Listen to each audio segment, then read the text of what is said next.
Kirsten und ich arbeite bei der Jungen Ulmer Bühne. Normalerweise würde ich heute im Theaterbüro sitzen, aber leider hat der Coronavirus zugeschlagen und bei uns darf nur mal eine Person im Büro sein. Deswegen sitze ich jetzt hier zu Hause. Ich habe bestimmt schon die 5. Tasse Tee getrunken und der wirkt auch schon nicht mehr. Da dachte ich mir, bevor euch auch noch langweilt, erzähle ich euch was über die Geschichte des Teetrinkens, so wie sie meine Großmutter in Großbritannien immer pflegte. Und das Gute dabei ist, ich erzähle es euch auf Englisch und so könnt ihr euer Englisch ein bisschen aufbessern. So let's begin. Unit number 1. The history of drinking tea. Die Geschichte des Teetrinkens. Did you know that the history of the afternoon tea, as we know it, was invented in the 17th and 18th century?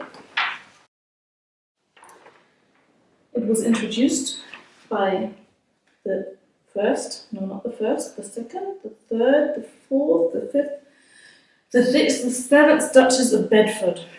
And her real name, ihr echter Name, was Lady Maria Stanhope. Hier habe ich euch mal ein Bild aufgezeichnet. Genau. Whilst the Duchess was waiting for her evening dinner, she needed something to fill her stomach, because she felt really hungry. So she started the habit, die Gewohnheit, of having tea with her guests. The women used to get together whilst the men were busy at work, where women were not allowed. Das heißt, die Männer gingen zur Arbeit und die Frauen durften nicht dabei sein. Tea was very precious. The tea was only spooned out, herausgelöffelt, of the tea caddy by the mistress. Mistress? Hausherr. And the servants, die Diener, made everything ready for the lady and brought in the tea on a tray, tablet, when the bell rang. But the most important thing about drinking tea was the gossip. Gossip, gleich. Der Tratsch und der Klatsch. And it was important knowing what the other ladies were wearing, meaning the dresses and style. Unit number 2. How to set the table for a perfect tea party. Wie man den Tisch für eine perfekte Teeparty deckt. First of all, you need a pretty cloth. Ich habe hier noch so eine schöne von meiner Oma. Ganz tolles Erbstück. Then you need a matching napkin. Serviette. And the special thing about the serviettes was they never used them to wipe their mouth. They only used the napkins to put them on their lap. Das heißt, die haben die nur benutzt, um sie aufs Knie zu legen, aber nicht wirklich, um den Mund abzuwischen. So, you need a set of bone china, eine schöne Teekanne, teapot. Then you need your teacup and saucer with a spoon and a fork for your cake. Some people drink tea with sugar in it. Some people like tea with milk in it. And some maybe just only take lemon, so we need a lemon bowl. And the most important thing you shouldn't forget is a nice, pretty vase of fresh flowers. So, here we've got the perfect set table for our tea party. Unit number 3. How to boil a perfect pot of tea. Wie man eine perfekte Kanne Tee kocht. So, first of all, you have to warm your teapot. Die haben den früher in den Ofen gestellt. We're going to have tea for about 5 to 7 people. So we need about 1 ounce. 1 ounce ist die Mengenangabe, die man in England verwendet, für 1 ounce are 28.34952 grams. Eine Unze auf Deutsch.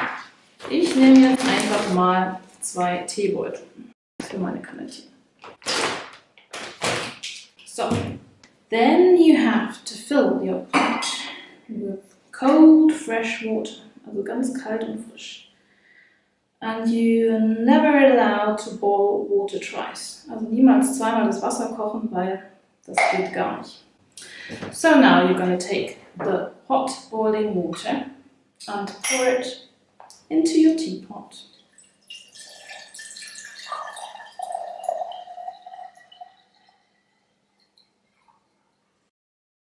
Put the lid on, and then you have to wait. And the tea has to draw. Draw heißt nicht zeichnen, sondern draw heißt auch ziehen, Tee ziehen. And now I'm going to wait for about 5 to 7 minutes. Unit number 4. What is to be served with a fine cup of English tea? Welches Essen wurde zum Tee serviert? In the beginning, tea was served with toast and fine breads, later with sandwiches and pastries.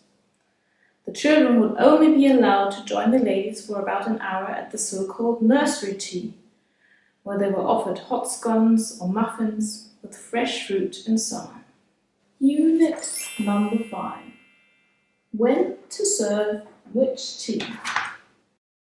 First of all, British people usually have tea between 4 and 5 o'clock in the afternoon. But British people actually always drink tea. And there are different kinds of tea. Mainly, if you want to have a nice start into your day, you start it with an English breakfast tea. Lunchtime, about 12 o'clock, is a wonderful time for a Darjeeling tea.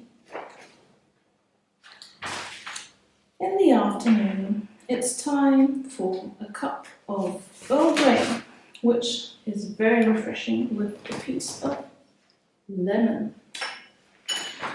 And if you're sad and lonely in the afternoon and you need something to cheer you up, you might like to have an Aspen tea. But you never have tea after 7 o'clock in the evening. And now the last unit, unit number 6.